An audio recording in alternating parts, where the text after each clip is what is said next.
Para finalizar, né, a última palestra, eu vou chamar aqui o Dr. Marco Antônio Cheia. Atualizações em terapia medicamentosa no tratamento de pacientes com ELA e doença do neurônio motor. Muito bom. Boa tarde, gente. Tudo bem? Já passou a manhã, né? Todo mundo já está com um pouquinho de fome, o estômago já está com vontade de comer. Como a Cristina falou, nós precisamos nos alimentar. Mas eu vou dar uma aula... na verdade, eu fiz uma coletânea...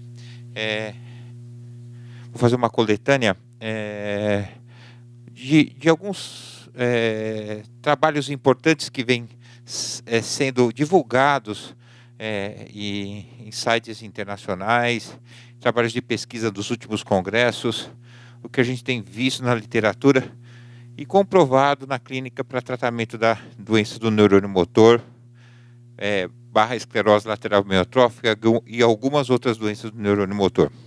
Eu não vou me ater aqui para falar de miotrofia espinhal, que também faz parte da doença do neurônio motor, mas existem alguns avanços em terapia que vale a pena a gente comentar.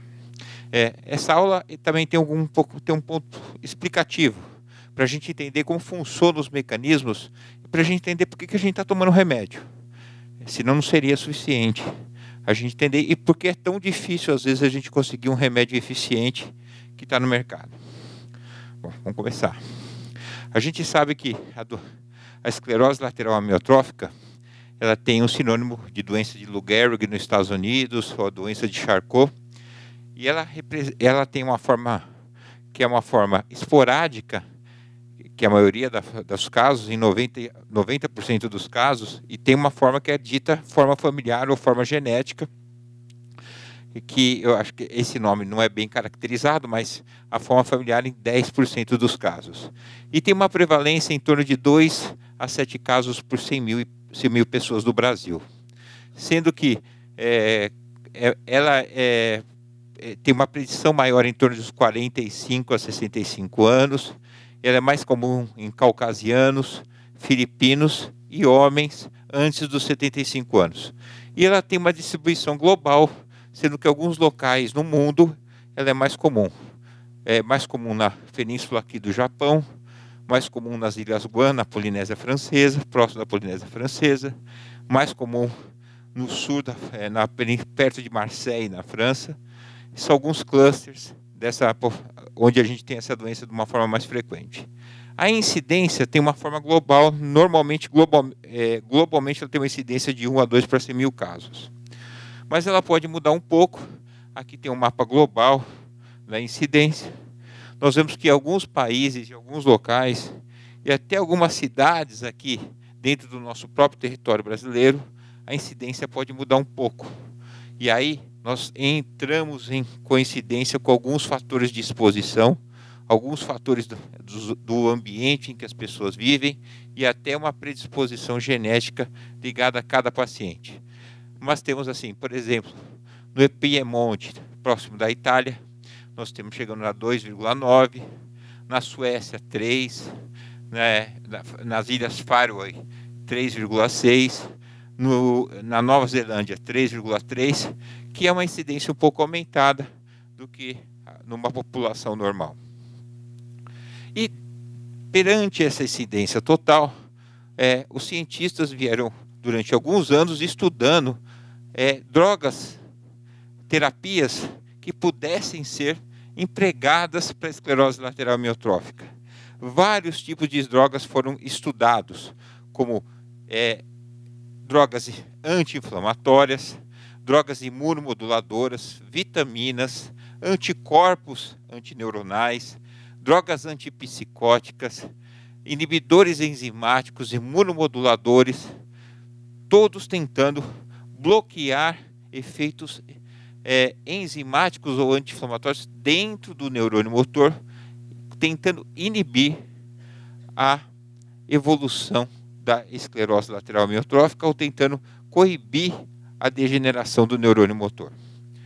Evoluindo com isso e sabendo que cada droga dessa, normalmente desde do pensamento em se fazer um trial ou idealizar uma droga, até o tempo de comercialização dessa droga, 15 anos em média, com um custo elevadíssimo. Pensar que existe uma pesquisa de molécula, a pesquisa contra a toxicidade, a farmacologia, há uma fase 1 em como começamos a testar essa droga nos humanos, ver a potencialidade dessa droga, até uma fase 3 em que o número maior de humanos é testada, até o período de aprovação e comercialização, nós temos 15 anos de custo e gasto em cada molécula. Mais de 500 moléculas foram testadas na esclerose lateral amiotrófica. E sabemos que o riluzol é a única droga aprovada até hoje pelo FDA, né? Agora temos outra droga também aprovada mais recentemente, mas o riluzol é a única droga que mostrou que pacientes na forma bulbar com início precoce melhora, tem um pequeno aumento, meses de sobrevida com relação ao grupo placebo. Esse trabalho é de 1993. E, mais recentemente, o FDA aprovou uma outra medicação chamada edaravone. O edaravone que age no estresse oxidativo. O estresse oxidativo que é decorrente do metabolismo de algumas organelas intracelulares, como o retículo endoplasmático, como a mitocôndria que produz energia, a agregação de proteínas intracelulares. Essa droga tendencialmente melhoraria o estresse oxidativo. Mas nós sabemos que também foi feito um trabalho curto, um período curto, não foi um trabalho muito adequado. Esse estresse oxidativo foi testado num grupo de pacientes, primeiro de 12 semanas de observação, depois de 24 semanas, o período de duplo cego controlado, com um grupo de pacientes, que era um grupo de pacientes selecionado que tinha uma doença longa. Então a evolução de melhora utilizando essa droga foi um pouco questionado. E eram pacientes que tinham evolução boa da doença, com preservação da parte respiratória. O que a gente sabe é que depois de algum tempo, esse estudo 19 mostrou em uma fase 3 que 637 pacientes, depois de 24 semanas de tratamento, 24 meses, não mostraram um pouco de redução da capacidade de perda, mas a sobrevida não mostrou grande diferença, quer dizer, não temos o trabalho final, mas não mostrou grande diferença da descontinuidade da perda motora ou da capacidade funcional. Então esse remédio foi aprovado, mas ele não mostrou até hoje uma diferença da sobrevida dos pacientes. Parece que essa droga vai ser continuada para um estudo de sobrevida, falam a respeito disso, mas nós não temos essa conclusão. E, atualmente, dentro da nossa associação, dentro da Escola Paulista de Medicina, nós preferimos ainda não passar essa medicação. E a gente sabe que, tendo essas duas drogas como aprovadas, os cientistas começaram também a buscar alternativas. Será que todas essas drogas testadas realmente são suficientes para tratar? Nós estamos tratando certo depois de gastar tanto dinheiro, tanta pesquisa, tanto tempo de comercialização? Será que o mecanismo utilizado para agir estaria certo? E nós sabemos que existe a maioria de pacientes em forma esporádica e uma parcela menor numa forma genética. Aí nós começamos a descobrir que ela passou a ser encontrada como uma doença que não era localizada apenas no sítio motor, não apenas como uma doença do neurônio motor. Por quê? Porque nós começamos a observar casos dentro do nosso ambulatório, começamos a observar casos descritos em literatura que algumas características eram diferentes, como a presença de uma alteração demencial, a pessoa começava a ter alterações cognitivas, começaram a ter alterações comportamentais, né? E começamos a observar que essas alterações eram somadas ao quadro da esclerose lateral amiotrófica. E aí começaram a aparecer descrições, como a demência frontotemporal acompanhada à esclerose lateral, como uma doença chamada não é doença de Parkinson, mas o parkinsonismo associado à esclerose lateral amiotrófica. Descobriu-se em 2005 uma proteína chamada TDP-43, que é associada à proteína tal, foram encontrados em agregados intracelulares dentro de doenças do neurônio motor. E aí começou a observar que a doença do neurônio motor, a esclerose lateral amiotrófica, não era simplesmente uma doença pura do neurônio motor, mas poderia ser encontrada em sítios associados. E isso foi comprovado através de ressonância nuclear magnética. Sítios de deposição precoce em regiões da região temporal, sítios precoces de acúmulo em região de gânglios da base. E aí, um degradê da doença começou a se expandir. Os mecanismos próprios de causa da doença começaram a ser identificados, como a proteína TDP-43, uma proteína que é a C9orf, que é a maior causa de doença das formas familiares hoje, passaram a ter interatividade dentro da própria doença, atuando nos oligodendrócitos, no fluxo citoplasmático, na reparação do DNA e principalmente na produção das proteínas, do DNA dentro do núcleo, e nas proteínas, do estresse das proteínas que atuam dentro do corpo celular. E aí, interação com todos os mecanismos celulares de transporte de vesículas, com transporte com proteção de proteínas para o crescimento neuronal e na função mitocondrial também. Bom, no final, agora em 2020, o que eram algumas proteínas, algumas formas genéticas, nós descobrimos todas essas formas genéticas de esclerose lateral amiotrófica.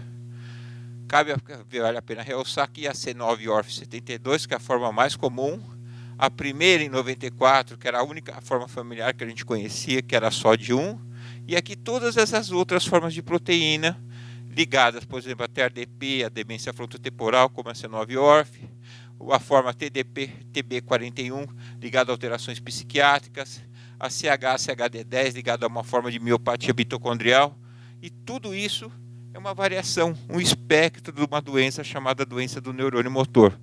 Então, será que a gente estava atuando provavelmente em modelos errados? Porque nós tínhamos considerado uma doença esporádica. E aí, começaram a se entender, por que não atuar nos mecanismos próprios causadores, onde essas proteínas começam a matar os neurônios? E aí surgiram as teorias dos RNAs, das biogêneses, os microRNAs de interferência dentro da própria doença. Só que antes eles tinham que eliminar outra coisa. Bom, nós sabemos que lá dentro do neurônio existem proteínas que estão funcionando errado e provocam a doença. Só que a maioria dos casos é esporádica. Então, existe alguma coisa além da genética que pode estar causando a doença? Sim, existe sim. O que a gente chama de exposição, fatores ambientais.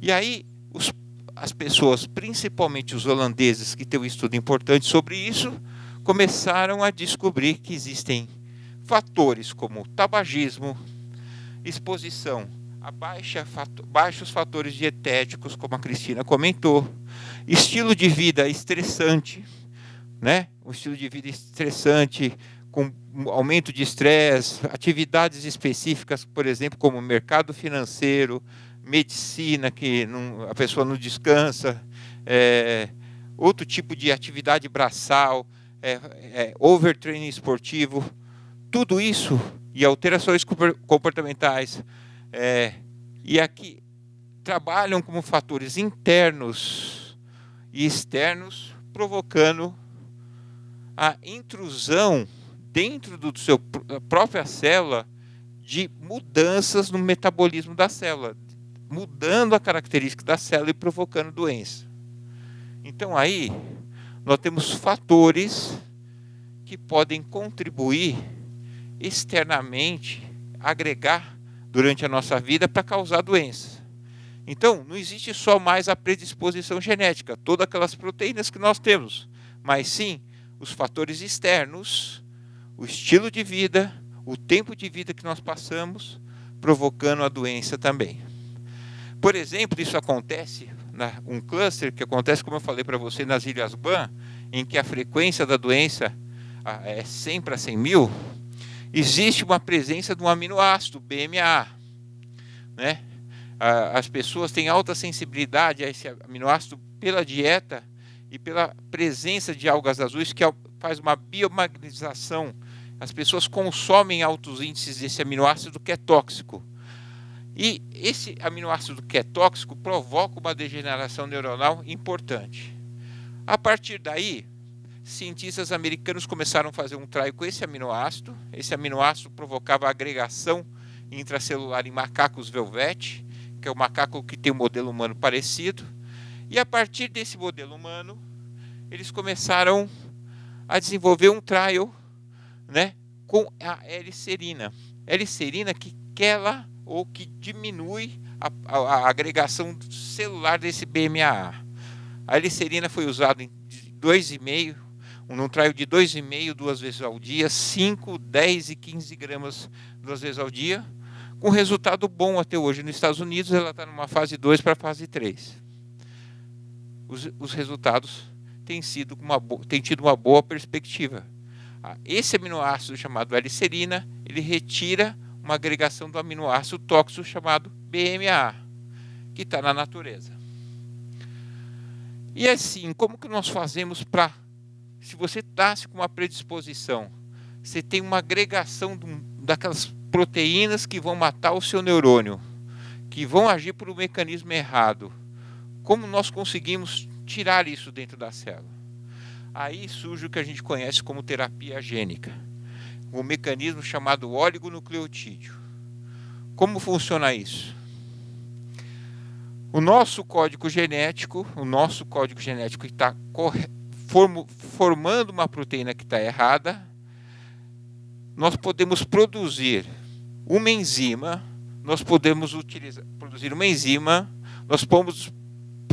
o nosso RNA que produz uma proteína, nós produzimos uma enzima, um pedaço de RNA que vai se juntar com outro RNA, ou nós podemos produzir um pedaço de RNA externo que vai anular a produção daquela proteína errada. Isso chama-se terapia gênica através de oligonucleotídeo. Tá? Isso é uma coisa mais específica, isso é uma coisa que funciona como uma chave ou fechadura, mas isso é uma terapia mais nova, a terapia mais nova que nós temos hoje na prevenção do tratamento de formas genéticas específicas para a doença. O mecanismo é bem complexo, ligando cada tipo de doença. Um exemplo aqui é você ligar a formação, aqui explica a formação do gene da C9orf, por exemplo, que ela liga e forma uma proteína através do RNA mensageiro, e aqui você pode ligar um gapper que ativa uma enzima que vai quebrar a proteína errada que ela forma. E no mundo, nós já temos alguns oligonucleotídeos que são tratamentos para algumas formas de doença. Aqui, por exemplo, a distrofia muscular de Duchenne, a atrofia muscular espinhal, a esclerose lateral amiotrófica, que é produzida pela Ionix, o BIB 00067, e outras formas. Aqui é um trial da SOD1, do oligonucleotídeo. Esse BIB 078, que está em andamento também para C9orf72, que também é um tratamento de oligonucleotídeo, impedindo a formação da proteína. E aqui é uma terapia muito interessante, que é a CRISP-Cas9. Na verdade, existe uma alteração genética que a pessoa tem para a formação de uma proteína que vai matar o neurônio. Um mecanismo não está funcionando. Só que essa alteração genética a gente não consegue matar utilizando aquela enzima que vai aniquilar. Não consegue matar jogando um pedaço do RNA lá dentro que vai matar a proteína. Por quê? Porque a alteração ela é muito comprida, ou a gente não consegue codificar o DNA com aquela alteração muito grande. Então, os cientistas usam essa sequência CRISPR, que é o quê? É um DNA de uma bactéria. Desculpa, é um DNA de um vírus, porque o vírus, desculpa, é o DNA de uma bactéria, porque a bactéria é agredida por vírus. E o vírus, ele começa a bater na bactéria, e a bactéria começa a ficar esperta pelos ataques desses vírus e começa frequentemente mudar o seu DNA dentro da célula. E essa mutação do seu DNA, frequentemente, é utilizada como mecanismo de reconhecimento de sequências genéticas. Os cientistas usam o reconhecimento de sequências genéticas para a formação de uma terapia gênica específica. Isso é CRISPR-Cas9. Esse faz uma terapia gênica. Agora nós vamos passar um pouquinho para drogas que estão aí como tratamento de drogas anti-inflamatórias. Existe o anticorpo, na verdade, um anticorpo anti-CD40L, que é uma droga que já age na controle imunológico, bloqueando células como macrófago e células linfocitárias. Está em estudo, está em fase 2 nos Estados Unidos. E temos uma droga que já deve ser conhecida para vocês, que é o masitinib, que é uma droga que também é uma droga bloqueadora e controle de macrófagos, na fase 2, passou por uma fase 2 e está na fase 3. Ela teve um resultado efetivo nessa fase 2, entrou para uma fase 3, e na fase 3 teve uma perspectiva muito boa de controle dos pacientes e controle na segurança da droga. Só que esse trabalho não foi registrado adequadamente dentro de um órgão europeu chamado EMEA. E essa fase 3, na continuidade da aprovação dessa droga, ela foi questionada em função de complicações e efeitos colaterais que os pacientes tiveram. Essa droga continua sendo estudada e, por ter benefício numa fase 3 de continuidade, pode ser aprovada ainda para o tratamento da esclerose lateral amiotrófica. Ela teve algumas alterações importantes, o resultado foi alguma coisa significativa, como melhora na escala ALS-Q40, aumento da curva da capacidade vital forçada e um benefício da doença ao longo do tempo. Aqui uma média de sobrevida do masitinib com relação ao placebo, então é uma curva favorável na avaliação, numa randomização dos pacientes. Existem drogas agora que também utilizadas para melhora de força muscular e capacidade vital, né? Nós tínhamos uma droga chamada tirancetiv.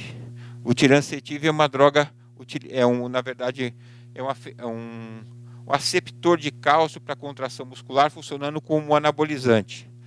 Era para ser lançado mais ou menos 2 anos atrás, passou em aprovação, mas foi descontinuado pelos efeitos colaterais. Essa mesma indústria, esse mesmo grupo que fez o tirancetiv, agora eles estão lançando uma nova droga chamada CK-2127-107, que tem o mesmo potencial de melhora de força muscular, melhora a contração isométrica e melhora a capacidade vital forçada, com um grupo já grande e 445 pacientes enrolados nesse estudo, numa fase 2.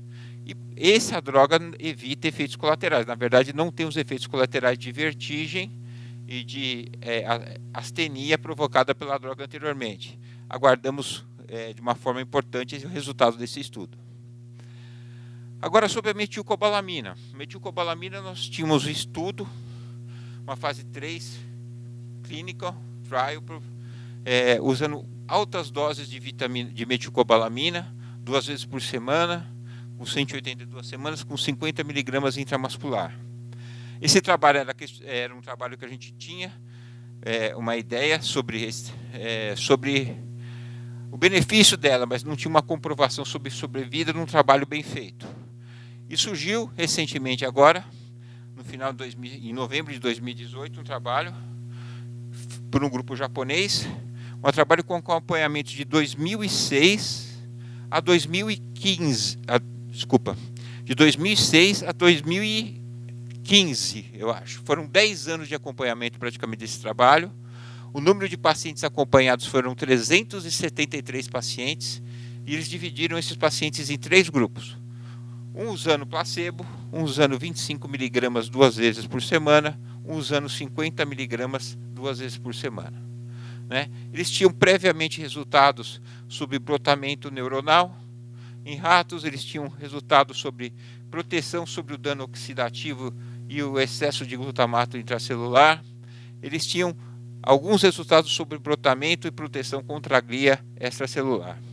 E o resultado e análise sobre longo prazo e sobre análises bem feitas é que a vitamina B12 ela não tem alteração sobre a sobrevida do paciente, mas ela tem redução nas escalas e melhora da morbidade do paciente. Então ela não é uma droga vai mudar a sobrevida, mas vai mudar a qualidade de vida dos pacientes com redução de algumas escalas. Sobre células-tronco, nós já conhecemos alguns trabalhos feitos por algumas pessoas bastante importantes. A gente teve o início com a Fabiola Manzini, que fez a introdução de células-tronco mesenquimais a nível de medula. Nós passamos pelos trabalhos da Brainstorm, que estão sendo feitos ainda com transplantes autólogos, com injeção a nível de líquor, a nível de sistema nervoso periférico. Nós temos alguns trabalhos da Neurastem, que estão sendo feitas injeções dentro da medula espinhal. Nenhum deles mostrando um benefício maior do que 8 semanas de sobrevivência de célula-tronco.